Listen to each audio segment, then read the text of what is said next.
Hello, and welcome to another episode of teissTalk with me, Jonathan Craven.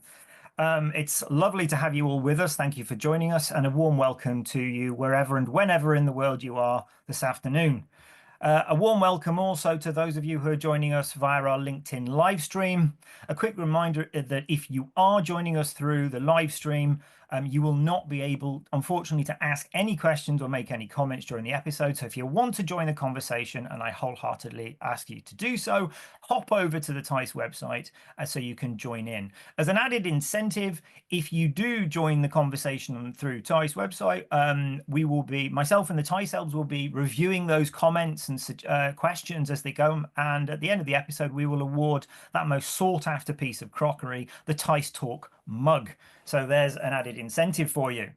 So this week's episode, we're going to be looking at security effectiveness and how we can ensure that in our organizations. We've got a fabulous panel to discuss today. So without further ado, I'd like to introduce today's panelists. We have Emmanuel Somona, the co-founder and CEO of Nagomi Security, Richard Absalom, the principal research analyst from the Information Security Forum, and Edward Starkey, director at GRC for Thomas Murray. Gentlemen, welcome. Thanks for having me. You're very, very welcome. Special thanks to Emmanuel today as the sponsor of today's episode. Thank you so much for the tea and biscuits. We do appreciate it. So, gentlemen, we have circulated a news item. So the news item we're going to be talking about today is from Security Info Watch, and it's going to be popped into the chat as well. And this is about the cybersecurity tool sprawl and the cost of complexity. Now, as we said on our prep call previously, I love the phrase tool sprawl, and I shall be using it liberally from now on. But what it's talking about here is the number and complexity of tools that organizations are having, and I suppose it didn't come with a huge amount of surprise to me when they're saying small organizations average 20 tools, medium 60, and large enterprises 130 plus. It feels to me there's a risk of too much information. So what did you make of the article, guys? Yeah. I'd say, yeah, the first thing I'd kind of run into it seems to echo a lot of what we see amongst ISF members. There's too much to measure. Yeah. 100. We work with large organizations, an average of 120 tools, 150 tools. How are you meant to report on the effectiveness of that to management? To me, that seems like, yeah, there's too much to focus on. Go for it, Edward. Thank you. I was going to say, yeah, it's no surprise. It is a shame that, I mean, the numbers are staggering, right? 120 different tools. Absolutely incredible when you get to those kind of numbers. Yeah, I guess it kind of indicates the challenges that the industry have with understanding exactly what tools and capabilities that they're purchasing and kind of how they could be best leveraged. So yeah, it's definitely an eye-opener, but not necessarily a complete surprise. Emmanuel. Yes, I mean, the numbers speaks for themselves, and I think that it's also one of the signals we have for the industry, where we see that security hasn't been as effective as it should be, and there's too much inefficiencies. And what makes the problem even harder is that it's hard to measure security effectiveness, which just doesn't allow us to understand what do we have? Is it working as it should? Are we protected? Answering the questions that in other industries we have better ways of answering. I thought what was also interesting was not just the sheer scale of the number of tools some organizations are using, but also the quote in there that most organizations are only utilizing 10 to 20% of the technology they own. So with constantly increasing costs and almost decreasing utility, it seems that not only are the numbers exploding, but the value that we're actually getting out of them is perhaps decreasing. Yeah, I think that's common in a lot of life, right? So I know we spoke about this yesterday, but I'm sure I don't optimize everything that I own, and that's the reality. It's an uncomfortable reality, I'm sure, but 15 to 20%. I guess that's Yeah, I mean it is an incredibly small number. The underlying reasons as to why that's the case is definitely something that I'd love to unpick with you guys. I've got my own thoughts, but yeah, let's bounce it around. Yeah, I think sounds a bit like it's the tail wagging the dog here, right? There's, are people buying solutions just because it's the easy thing to do rather than working out whether there's actually a problem or yeah, which problems do they have and which solutions meet them? Which goes back to all the issues we've seen around, measuring security. How do you know what to measure if you don't know what the question is or what the problem is in the first place? So I think, yeah, there's probably a case there of, buying a solution because it seems like the easy thing to do rather than actually solving the problem that you need it to. Yeah, I think one of the quotes I have from a discussion I had about a year ago with one of our customers was, by buying another security tools, you're actually negatively impacting your security, because the increase of complexity actually reduces the ability of the security teams to be protected and effective. And so it's not only more tools does not equal more security. Sometimes more tools equals less security, which is obviously something that we're not used to in other industries. It's a very counterintuitive prospect that you buy more things to make you secure and somehow you end up less secure. I agree, and I think it's if you think about it, we hear about something new happening. So you hear about something new in the threats. There is a new ransomware, or there is a new attack surface. You hear about AI. So you go and you ask yourself, what do I need to do? So the first thing is, well, let's think about that tool that can help us reduce the risk against it. By buying the tool, we increase complexity. The team doesn't grow. There is still talent shortage, and so forth. What happens there is we have misconfigurations and gaps, which then actually result in those breaches that mostly happen not because of that new tool and new attack surface, but actually by just not operationalizing what we already have in the most effective fashion. So that's kind of a vicious cycle that somehow we need to get out of. Yeah, and it feels like it goes back to that. There's an original kind of governance and risk question here. So if you haven't got a full idea of, okay, how are we governing our security estate? What are our actual key risks and what are the main threats that impact us? How do we know which tools to to invest in? So if you're just investing every time a new threat comes up, then obviously, yeah, you're going to get tool proliferation, which is what we're seeing. So it feels like being able to shift left and do some of the harder work and think, at a kind of a large scale, what are the key risks we need to think about, and how do we measure against those? How do we measure those risks? How do we, put in the right controls?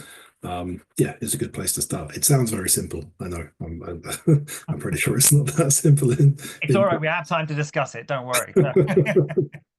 And I think as well, you made the point, Emmanuel, about sort of the lack of integration and that just purely a proliferation of tools is perhaps counterproductive, because if you're just trying to, a lot of these tools aren't naturally compatible, and as you say, if we don't have growing teams to support these growing tool sets, then actually are some organizations making the problem worse for themselves? Yeah, I think it's a problem that has actually two facets. The first one is what is the data that we have out of all of those tools, and how do we actually make them work together? So that's kind of a data problem, and it's been out there for a while. The second problem is, what does that data actually mean? So the problem is that we're managing usually security in verticals, and the questions we're asking or we're trying to answer are horizontal in nature. And a lot of the times, if you think about a security team and you ask them, well, are you protected against ransomware? As just a generic question, there is no clear playbook of how to defend against ransomware. You can go into many sources. There's always a bit of a difference, and it's also a changing thing. So even knowing what good looks like is actually something that is quite hard. That's thank you. I mean, that kind of, for me, that kind of moves nicely into the topic for conversation today. So around hacking security effectiveness and making sure our tools are working for us. I think we've kind of, there seems to be a general consensus of opinion that this is a problem, and this is potentially a growing problem in this sort of arms race of a number of tools. So where do you guys think that this ever-increasing number of tools and ever-increasing amount of information is falling short in making us more secure. Edward, if I come to you first. Yeah, I was just thinking about the statement itself, right? So, making sure the tools work for you. If you flip it on its head, there are many reasons why someone buys a tool, buys a widget. Everything from, I guess, pressure from the top, pressure from the bottom, boredom. I don't know, or just kind of a level of interest that stems from kind of owning and playing these things. So if you're purely looking at the is a tool working for you, if you think about perception is reality. Often you can buy a tool because it's the right thing to do from a perception perspective. It's the right thing to stand behind when you talk to the board. It's easy. So potentially, if you do get those uneducated stakeholders, buying an extra tool could be the right thing to do. If you've got the budget, if you've got the time, the space, the ability to do it, then why not? Potentially not necessarily the right answer from a security perspective, but if you're looking at it from a protecting your job, protecting, I guess, the perception of credibility of the team, then that's also worth considering. Yeah, I just wanted to kind of float that as an idea. I know it's not something that's necessarily considered or accepted. I think a lot of organizations have inherited a lot of tools, and it's a very hard thing to actually, hey, let me remove something. Am I sure it's not going to reduce, increase my risk against something? It's always easier to just pile up, because ultimately you're not kind of increasing the risk in any other areas. You're ultimately just making sure your strategy is somehow deployed. But we are kind of carrying this debt of something that is not being used, and it's very hard to remove. Sorry, Richard. No, well, that just brought up, made me absolutely agree, thinking, yeah, there's so many companies we talk to, ask them how many tools they've retired that year, because, you've got these legacy tools, it'll be zero, right? So we're just constantly building up more and more tools, which is probably how we get into these numbers of 120, 150 tools per organization, just on the security side. I mean, so for me, to expand on it a bit as well, it goes back to some of our measuring security research. We kind of think, why we tell people to go back and ask the stakeholders, what is it you're interested in? What do you need to know? What value do you require from security? And if a tool can't help answer that, then you have to ask, okay, why have we got it in the first place? But to Edward's point, there's a really good point there. We've implemented this because we think you want it, which might be the answer to a board member or another stakeholder. But for me, that's not necessarily a good answer. The key thing is to have good conversations with whoever your stakeholders are, whether it's the board, whether it's application owners, marketing teams, whoever looks after the public facing website. And think, okay, what do you actually need from security? What do you need to know from us to, make sure the business remains resilient, that, we're able to continue operating, continue functioning, and work out, okay, which tools are going to help us do that? And then how do we measure the effectiveness? Are those tools actually helping us to, remain effective and secure?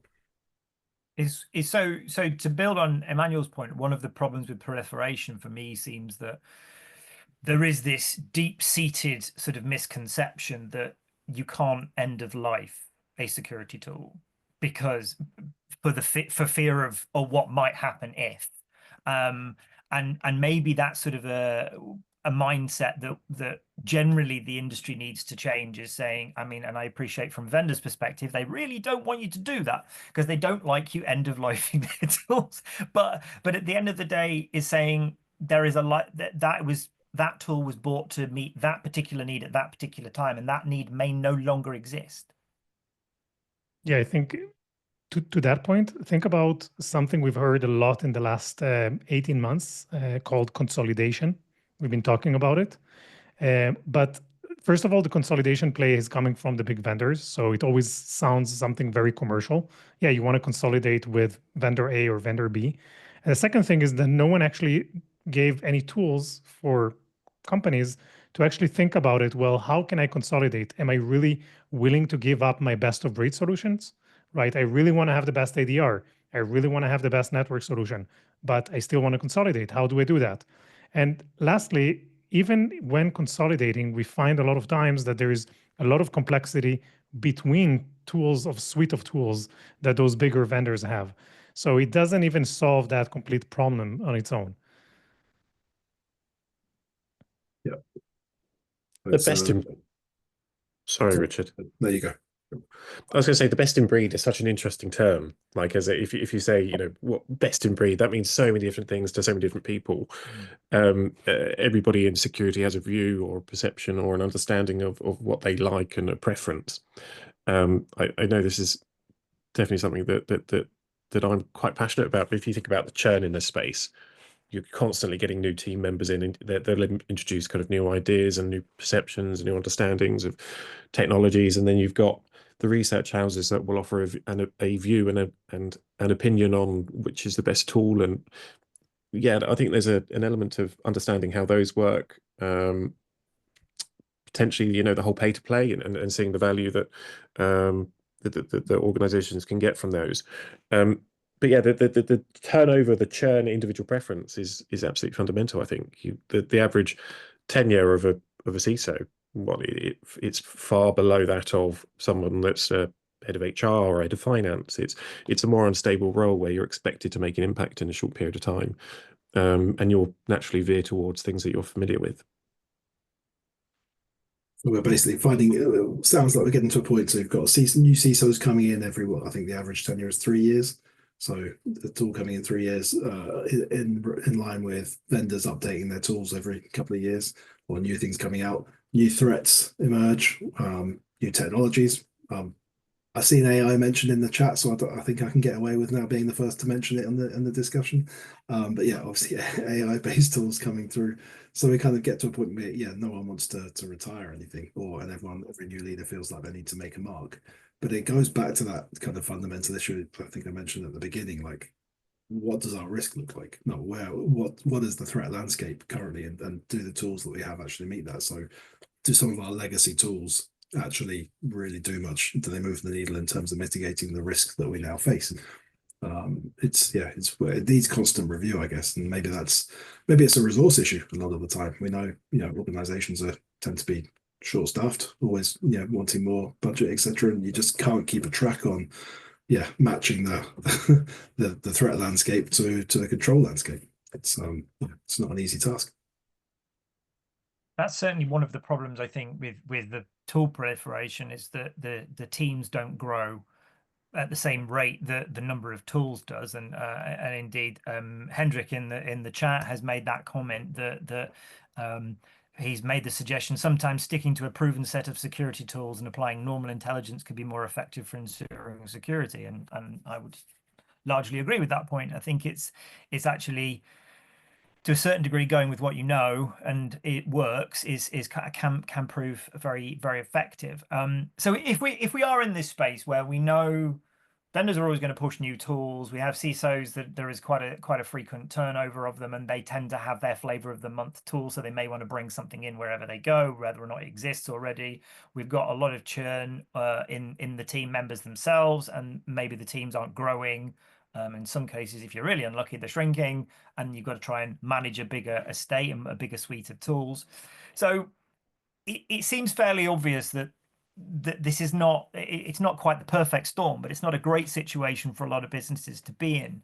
So if we can break it back, sort of like take a step back from that situation and say, what are we doing? What should we be doing to sort of re-baseline, if you will, and start that conversation again? Like, Richard, you were making points about sort of having the understanding about risk and sort of starting again. So what do you think? I think that the research I've done would say it's go back to your stakeholders and ask, like I said, what do you care about? Why are we measuring something? What are the tools that well, actually no, but don't even talk about tools, talk about their issues. So what's their key concern? What are they looking after? So yeah, as I said, if it's whoever's looking after the website, I need to know it's got 99.99% uptime. If it's the board want to know we have an adequate security posture, to against our risk appetite. So there's a kind of a range of different questions they'll have that will evolve over time, right, as business strategies change. So it's having having a relationship and understanding what the business drivers are before going, okay, what tools do we have that can, mitigate the risk and provide value to the business. So I think I said at the beginning, there's too many things to measure, right? If you're a small IT organization or an infosec team and you've got 120 tools, or it's a large organization and a relatively small team, how do you choose what to report upwards on? Because again, you can look at effectiveness and stuff. There's no point in measuring any of this if it doesn't get reported upwards, if it doesn't lead to some kind of action or agreement on, yes, we're going in the right direction or we need to spend more on this. So yeah, do that prioritization exercise first. Really understand kind of where the business priorities are and work out what what story you can tell in relation to the effectiveness of the tools that you have at your disposal. There's potentially an element of, is this reflective of kind of broader technology generally across the business, where the technology is added on top of existing tech stacks rather than being kind of retired. And if the cyber function is providing the service to the business and having to protect additional technology stacks, and potentially there's the element of articulating to the business the security impact of not decommissioning existing technology, not just cyber tooling, but the broader impact of, if a business wants to do this, then there'll be an implication from a cost and effort perspective within the cyber team. But I think you're right, Richard. A lot of the time, it just comes back to those conversations with business stakeholders and being able to, ask the 5 whys. Go back to fundamental principles of CIA, looking at kind of data, assets, all the way down the tech stack and almost mapping it out. I'm a big fan of understanding exactly what you've got in place, and the capability that it provides you. And I think veering away from referencing tools and buzzwords and going, principles, fundamentals is absolutely critical. I know we spoke yesterday, and Biro is a rollable pen. We need to make sure that doesn't happen within security. We need to make sure that a vendor doesn't have, that doesn't, I guess, become blurred with vacuum cleaner and Hoover and all that kind of stuff, because there's a risk it will. I'd agree with all that. The one thing, well, apart from one thing, I guess, when you're talking with the board, or depending on the stakeholder, you've got to address their concerns, right? So I wouldn't get into talking about tech stacks and vulnerabilities and tools at the board level, right?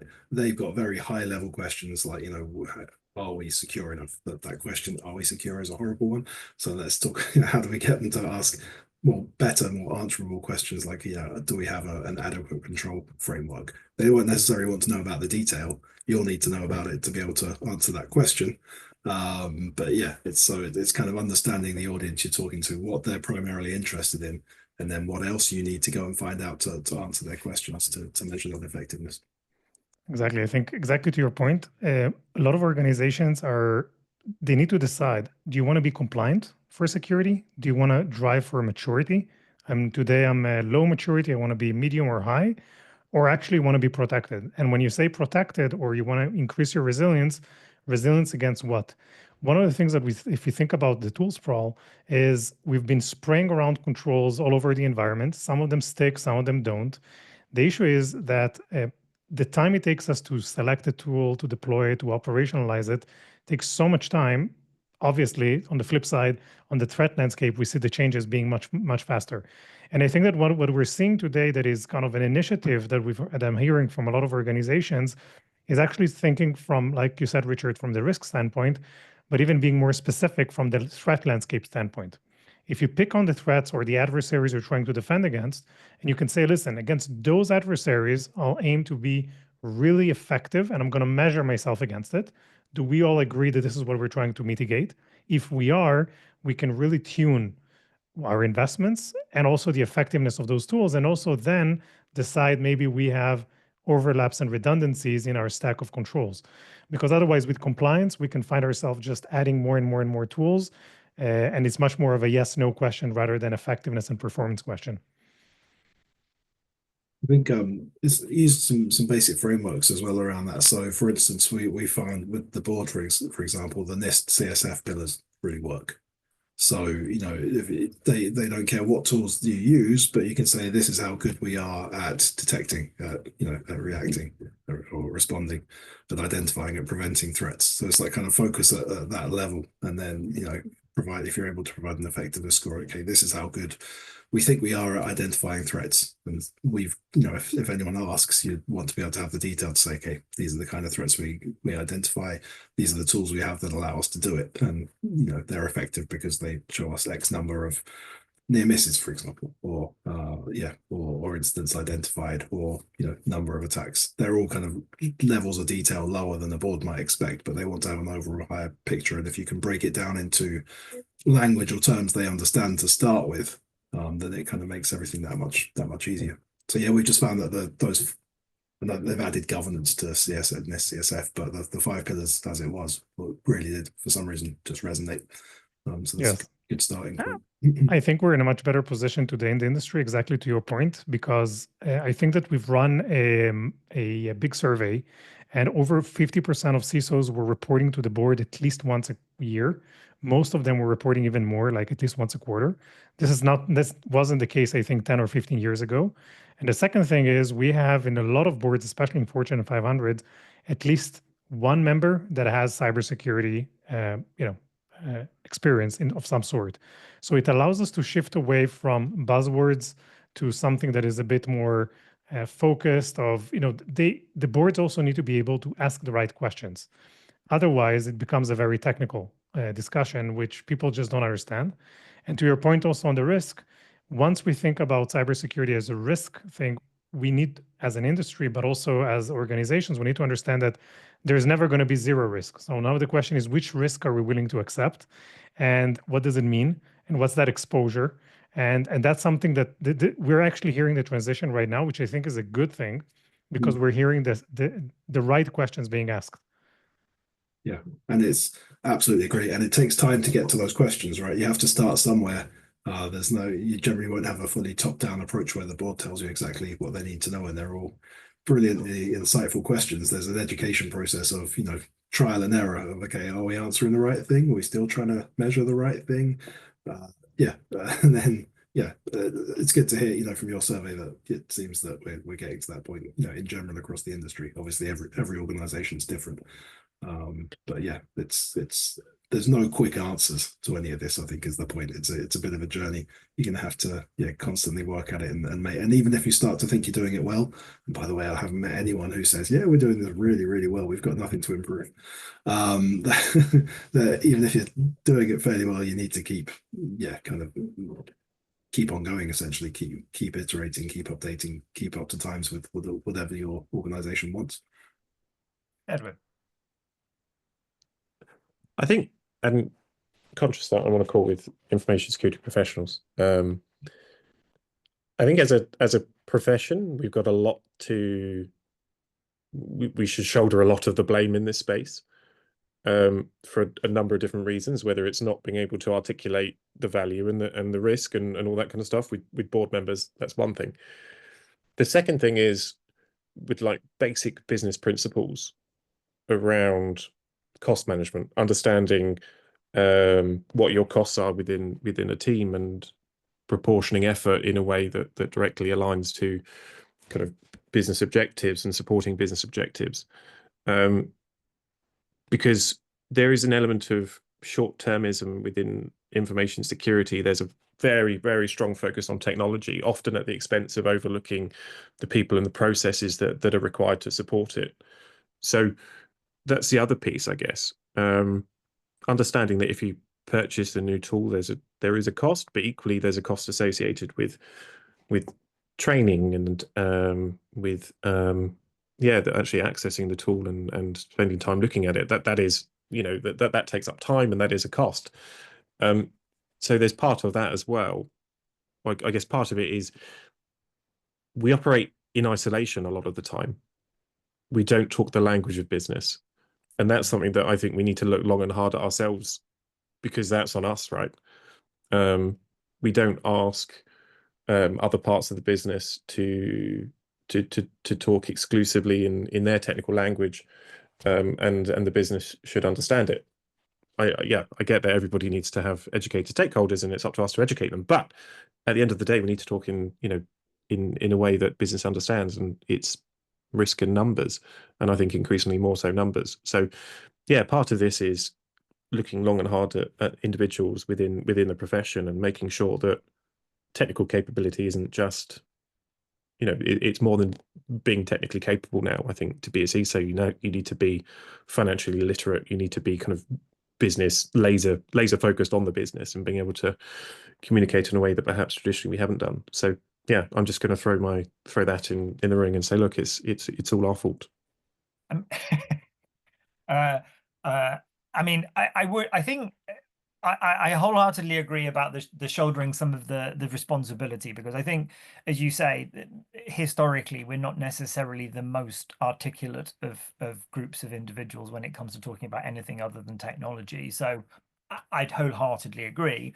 I think also, I think what I'm getting this kind of general consensus of opinion that in terms of these conversations between the CISO and the board is actually they almost need to be tool agnostic, because the moment you start bringing the technological specifics into it, it actually can get very partisan. Whereas actually, to your earlier point, Richard, if you're talking about security concepts and what you want and what good should look like for you as an organization, then you're talking about something which is a little bit more abstract. But then I think then it also takes you on to the next step, which is, okay, now we know what we want our security to be. What tools can provide that?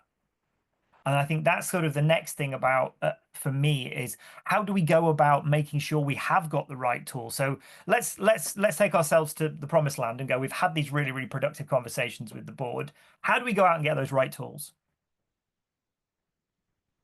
So I just want to, I was going to say, I really kind of agreed with what Edward was saying about the people and process side of things being important as well here. It's almost like, if we can focus too much on the effectiveness of tools. Sure. If we're not, we absolutely need to talk about the concept and whether you're bringing, whether people are demonstrating secure behaviors enough, if you're showing enough education around the organization is just as important as do we have the right technical controls in place. Often, I'd say probably more important. I think if you haven't got the right culture, it's so hard to do anything strategically around security, as there's always going to be humans. Yeah, well, the right tool is not necessarily the right tool in a vacuum. Yeah, the right tool has to be, does it fit your policy and procedure structure? Does it fit your staff sort of culture? So I think the phrase "the right tool" is actually a movable feast in and of itself. Yeah. So so to your question, that should remind me of the question, but it was, what can we actually do about this? Is how do we go to market? Having had these kind of more abstract conversations and understanding what we want what our risk appetite is as a business, what we think our security stance should be, how do we go about probably looking through our legacy tooling and go, yeah, that's right, that isn't, that's right, that isn't, but also going and getting new things? Just to say that first. Emmanuel. So I think that one of the best practices that we've been hearing, and also trying to be kind of in a positive note of giving some ideas also to the crowd, I think that we, especially for risk-based type of organizations that are trying to mitigate specific risks and are being already starting to transition against, reducing risk against whatever threat they're trying to reduce the risk against, is it's ransomware or whatever that may be. One of the things that we've saw organizations do is they're trying to understand which capabilities they actually need to defend against the specific threats. And one of the positive notes of proliferation in the industry in the last 3-5 years has been the MITRE ATT&CK framework that allows us to take the attacker's perspective in mind. And what we've seen organizations do is they're trying to take capabilities and really map them to each and every one of those techniques that they're trying to defend against. And then backwards going and saying, okay, well, which capability am I actually getting from those tools? So they want to move away from tools. They want to move into capabilities of actually understanding what I have. And they want to be able to take a threat lens, which says, well, I can't defend against all of those techniques in a very effective way, because that would be too expensive. So I need to kind of minimize and focus on this subset of techniques where I really want to be strong at and effective. And the third one is I want to make sure that I understand what's the gaps I have and perhaps what's the overlaps and redundancies that I have. And that's kind of been a process that we've seen a lot of organizations going through, albeit manually for now, but they've tried to do it, which is already, I think, a step in the right direction. I think in addition to that, one good way of addressing it might be to take an asset or process-based approach. So I understand, okay, what are our critical processes? What are our critical assets? Prioritize them by, yeah, are they mission critical? Literally, what's the minimum viable business look like, down to, okay, these are, entirely unconfidential, not particularly important. And map through, okay, how do we, once we've got that prioritization done, once we understand the risks and the threats against those assets and processes, have we got the right controls in place? So it's having that prioritization in the first place and then mapping it to the controls, the tools, the policies, the processes that you have. So that could be one way of looking at it. Again, it depends on the business, how big you are, but there can obviously be a lot of different processes and assets to map against at that point. But I think the main point is, don't let the tail wag the dog. Like, you start with the, okay, where's the value? What are our processes? What's our risk? And map to the controls and the tools from there. Edward? Yeah, I just kind of a big fan of MITRE when it comes to this. Understanding whether it's MITRE attack and then MITRE defend and all of that kind of good stuff. I think it's a useful tool for many different, and by tool I mean kind of framework. It's a useful framework because I think once you get your head around it, it's quite simple. It's quite simple to understand. Doing stuff like providing a heat map over the top of the MITRE framework is fantastic. It's really useful to be able to say, look, here's a threat actor, here's the TTPs that they use, here's it mapped to a framework. Oh, look, and we're covered 80%, 90%, and be able to articulate that. That's, really, really good. The other stuff is, and maybe this is beyond the scope of this particular conversation, but looking at risk quantification and understanding the impact of procuring a new tool or giving up a tool and the associated costs. But in order to do that, you need to be financially literate and you need to be able to capture all of the costs associated with running of a tool. And so there's kind of additional steps that you could do, but ultimately there's a lot of hard work that needs to be done by professionals prior to procuring anything. And understanding what you've got is the hardest thing. It's the most simple thing to talk about. Have an effective asset register. Great. That is one of the most fundamental principles of any IT function, let alone cyber. But that's incredibly difficult. So to do that from a security tooling perspective, and then take it a step further and understand the capabilities that fall off the back of that, that's a lot of legwork that I guess, to be quite honest, people don't want to do. It's far easier to go and buy something because it's whizzy and shiny. So are we sort of saying that the stark reality of it is, if you want to buy the right tools, that you've got to do a certain amount of legwork before you actually even put your hand in your pocket to go and buy a tool? You just need to, as you say, understand what your estate is, understand what you're trying to secure, make sure you're asking the right questions and can answer the right questions before you start signing checks. I think so. Yeah, I think you have to. And this understanding, there's a short-term cost there in terms of the work you need to do, but over the long term, that should be far more efficient and reduce the amount of work you have to do at a later point, right? So it's kind of putting the effort in early to see the benefit down the line, which, yes, to Eva's point, can be a hard sell when you got a short tenure, and there's people demanding results straight away. But yeah, maybe that's another discussion to have with the board and with with governance bodies, saying that we need to put this work in now. This is a long-term plan. We promise. We hope you'll see results over the coming years. I think we're probably at one of the peak moments, at least in history that I remember, but obviously that's just my memory, of organizations that are trying to rationalize their stack of controls. They're trying to actually figure out. And one of the reasons that they're doing it is they're going to the CFO or to whatever their committee for buying new tools, and they're asking them a simple question. Well, you bought that tool last year. Is it properly utilized? Like, are you getting everything you need out of it? Simple question, really hard to answer.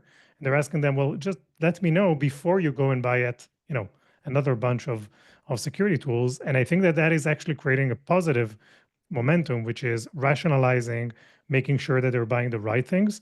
And perhaps soon thereafter, we'll hear about, hey, we're starting to remove debt from the organization. So I haven't seen that removal yet happen, but I think we will start seeing it in the next year or two coming up, especially in those large enterprises that have the 120 or 30 security tools. I don't think they can manage so much.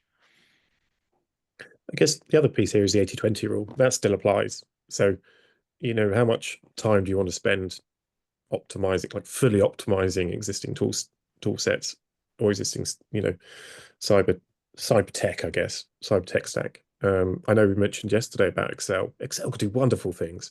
Do you always need it to be super duper whizzy, or sometimes you just need it to be a calculator?